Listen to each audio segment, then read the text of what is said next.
For many aspiring writers, signing a book deal with a major publisher is a dream come true. But what actually goes into a book deal and what does it entail? What are the terms and conditions of the contract and what does it look like? Today I'm going to walk through the art of the book deal and tell you everything you need to know about what goes into that book deal contract. Book deals have unique terms and conditions and phrasing that may be unfamiliar to writers who are signing a book deal for the very first time. So today I'm going to talk through what some of those terms and conditions may be, as well as the financial arrangements that you can expect whenever you are signing a book deal with a major publishing house. If you're unfamiliar with how the traditional book publishing process works, I recommend checking out my video on how to get a book published by a Big 5 publishing house. That will walk you through step by step what you need to do in order to get a book deal with a major publisher. This video really picks up where that video left off. So to give you some background on where I'm coming from with the information in this video, I worked at 2 of the major US publishing houses, and part of my role there included reviewing the contract terms and acting as the liaison between our contracts team, finance team, and the author. So I've firsthand seen a lot of these contracts and know exactly what types of terminology goes into them and what types of negotiations also happen between the author and the publisher at the time of the book deal. I also took a course called The Business of Book Publishing at NYU, where I'm going to pull some information from as well. That course was really illuminating because oftentimes, we hear that publishing is a dead industry or publishing is not a profitable industry. And that course really showed how publishers actually do make money. Obviously, there are several publishers doing well financially today, producing books. So that really illuminated, how that book deal will actually translate into cash both for the author and cash for the publishing house itself. So one caveat before we dive in is that I am speaking from my experience at what we call the Big 5 publishing houses. Now we consider them the Big 4 because Penguin Random House has recently announced an acquisition of Simon & Schuster. But that's really the experience I'm speaking from. So the book deal might look a little bit different at an indie publisher or a hybrid publisher, and self-publishing is definitely an entirely different beast altogether. So just understand that I'm speaking from the point of view of a major traditional publishing house in the US. Okay, so with that, let's talk through the art of the book deal. I'm going to go through 3 main topics today. The first is how book deals are structured, so walking you through the actual financial terms of a book deal. And then secondly, I'm going to talk a little bit about how publishers actually go about valuing a book. How do you put a price tag on something that is truly priceless to the author and priceless to many of its readers? And then lastly, I'm going to walk through some common terms and conditions that are included in a book deal, in addition to the actual financial sum that you're going to get paid for your book. So first, how are book deals structured? There are 2 main financial components of a book deal. The first is what we call an advance, and the second is what we call royalties. So I'm going to start with the advance. The advance is basically the lump sum that the publisher is going to pay you for the rights for them to publish and distribute your book. This doesn't necessarily look like one big fat check. In most cases, the publisher will split up the payment into smaller checks. So oftentimes you will get paid either 3 times or 4 times throughout the publishing life cycle. So to give you an example, say that your advance is $40,000.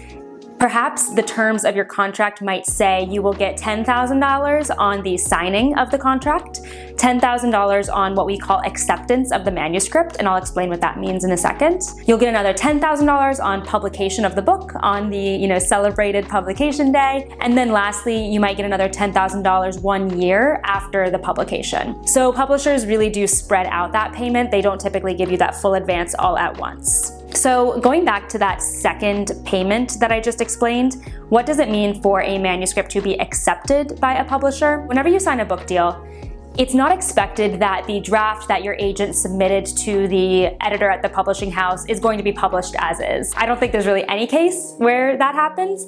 It is going to go through rounds of developmental editing with that editor who bought your book at the publishing house. We call them the acquisitions editor because they are acquiring the book. And then it's also going to go through a copy editor and a proofreader provided by the publishing house. So that acceptance term is referring to the point at which the acquisitions editor says that your manuscript is ready to go to the copy editor and then the proofreader. So they've worked with you through all of the structural and developmental editing, and they feel like it's in, it's almost perfect and almost publishable state. It just needs those final finishing touches, and that's whenever that second payment is triggered. So now that we understand what the advance looks like and whenever you receive those advance checks, let me talk a little bit about royalties. It's likely that you've heard about royalties through some other avenue. Music has royalties, film has royalties, photo rights have royalties attached to them. Royalties are a common component of any type of creative work that someone is then licensing. So when it comes to a book deal, your royalties are basically a percentage of the retail price that a person pays on Amazon or at Barnes & Noble. So what those percentages are roughly: for a hardcover book, that's usually 10 to 15% of the retail price, and those royalty rates are graduated based on the number of copies sold. So it might look something like you get 10% on the first 5,000 copies sold, then 12.5% on the next 5,000 copies sold, then 15% on all the other copies sold after those first 5 and 5,000. When it comes to paperback, it's a very similar structure. Usually paperback royalty rates range between 8 to 10%, and they are also graduated based on the number of copies that are sold. Most authors are under the impression that whenever your book is published, you're immediately going to start seeing those royalty checks come in based on how many copies that your book sells. That's not the case. Actually, many authors don't ever see a royalty check. So let me explain why that is, and again, go back to that book deal structure. Your royalties that you earn actually first go back toward basically paying off your advance.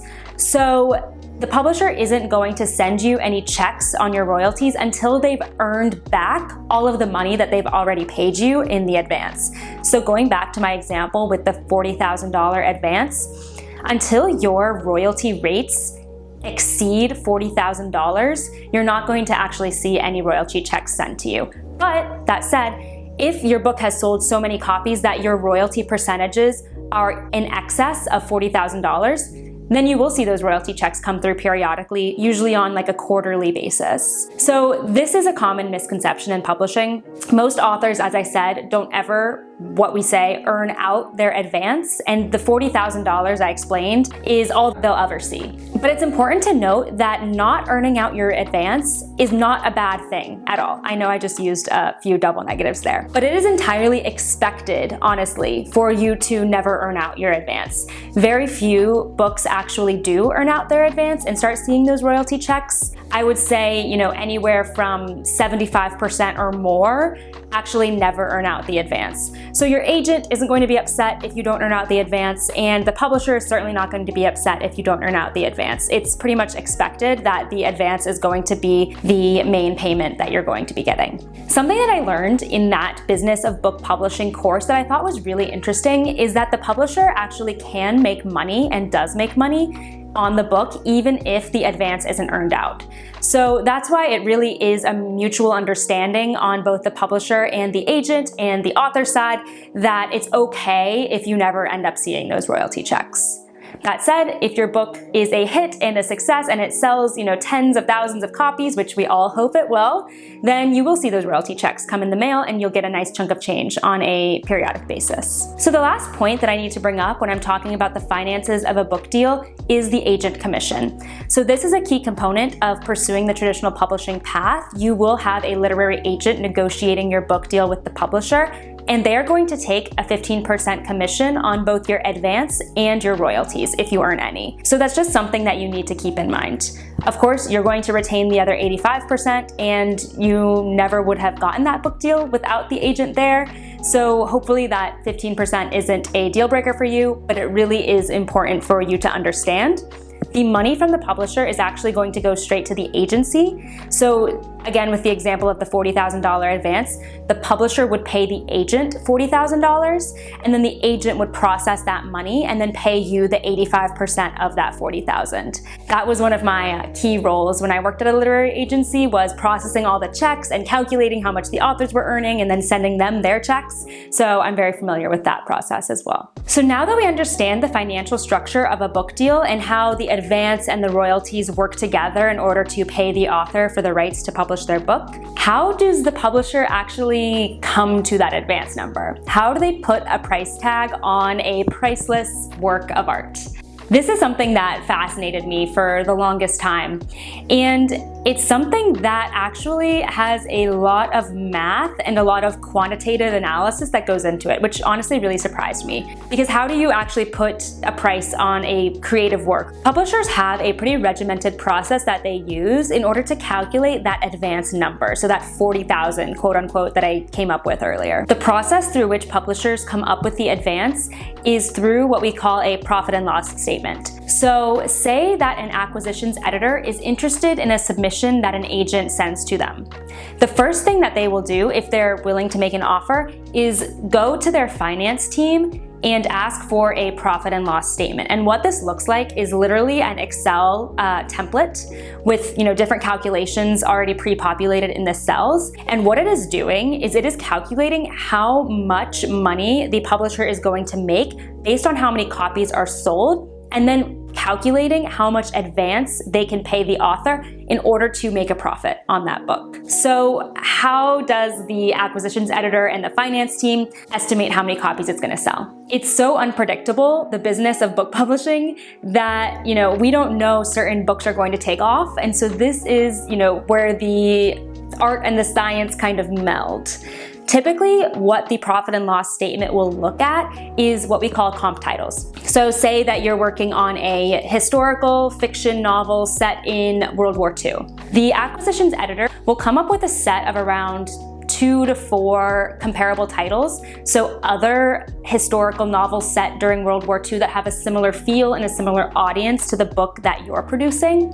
And then they will go look in their databases to see how much those books sold, and then they will use those numbers to then calculate. So what's interesting is they will actually look at how much each of those comp titles sold in hardcover, in paperback, and in ebook, because each of those different formats has a different profit margin. The acquisitions editor will kind of estimate what they can expect to sell on each of those based on those comp titles that were published recently. And then the profit and loss statement will spit out an advance number that is around what the acquisitions editor can feel comfortable offering in order to ensure that they are making a profit back to the publishing house. So there is another key element that impacts what that advance number is going to be. The profit and loss statement gives the publisher a starting point, but like any deal, a book deal is a negotiation at the end of the day. So what happens if multiple publishing houses make an offer? That is every author's dream, right? So if multiple publishing houses come in, they all do their individual profit and loss statements, they all come in with different advance numbers, and they send that offer to the agent. The agent will take a look at those offers, and in many cases, if they have a number of competitive offers, they will hold what we call an auction. And it works a lot like an auction in any other type of scenario. So the agent will say, you have until 5 p.m. on Friday to send me your best offer for this book, and then we will be making our selection of publisher. So the politics can get kind of exciting, and it can get kind of heated, because sometimes the agent will drop a hint like, I have a really competitive offer in the 6-figure range. And they'll try to leave those little hints so that the other publishers, come in higher than that. And that can really bring the advance price up if, a publisher is really, really interested in your book and is willing to pay extra in order to get the rights to it.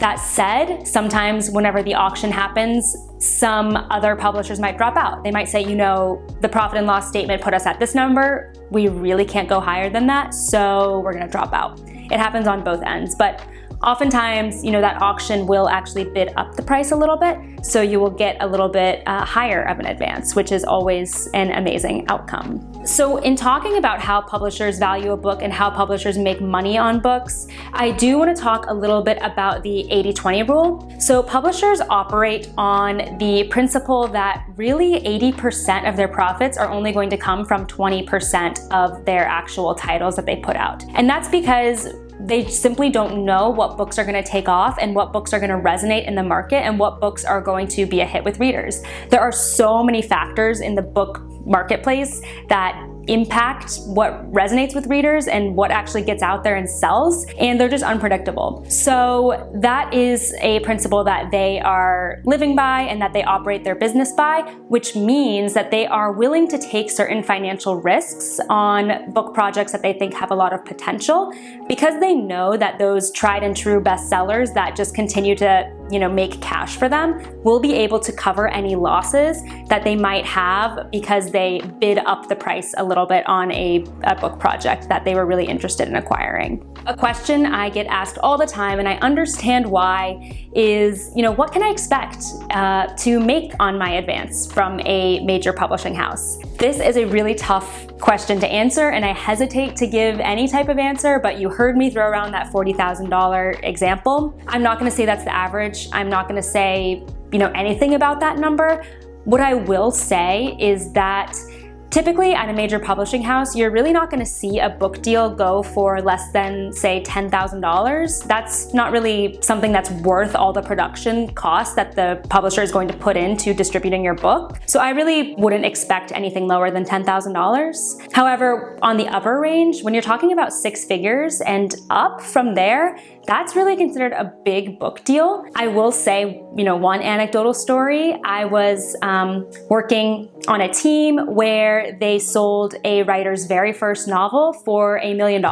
And that was a situation in which multiple publishers were interested and they went to auction and bid up the price. And that was extremely exciting to see, but that is the exception, not the rule. But I'll throw it out there because it was a debut author and their advance was $1 million. So it does happen. I'm not going to say that you should expect that at all, but it is a sky-high dream. So the last area that I want to cover today is common book deal terms. Like I've gone over, book deals are unlike any other type of deal or contract that you're going to encounter out there in the world. So there are some specific terms and conditions that you should be aware of if you're an author who is hoping to eventually get a book deal by a major publisher. So the first term that will be specified in your contract is the language. This is specifying whether the publisher has the rights just to publish the book in English, or if they have the rights to distribute it in other languages as well. The second term will be subsidiary rights. This is also referred to as just sub-rights. This refers to other types of editions of your book, so large print, as well as audio rights. That's a really, really big one. And also foreign editions. So do they have the rights to sell your book in India, in China? Do they have the rights to sell the book in Chinese in China or only in English in China, for instance? Do they have the rights to distribute it in Europe, in certain countries, or are certain countries excluded?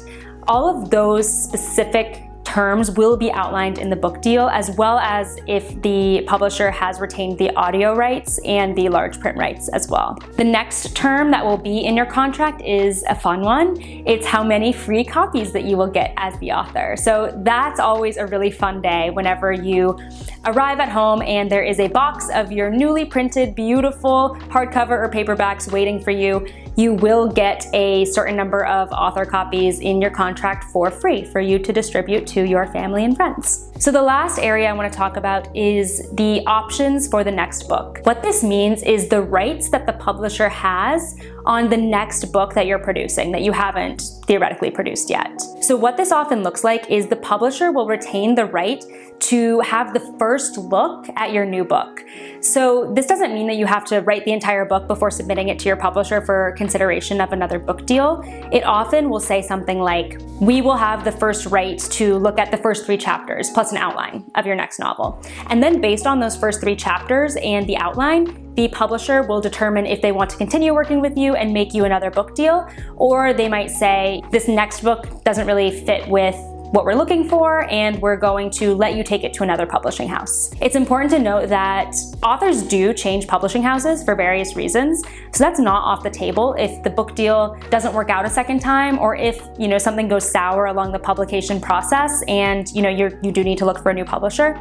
That's always an option. To summarize, the publisher will want to retain some kind of right to look at your next book first before anyone else sees it, just because they do want to retain you as an author, especially if the relationship goes well.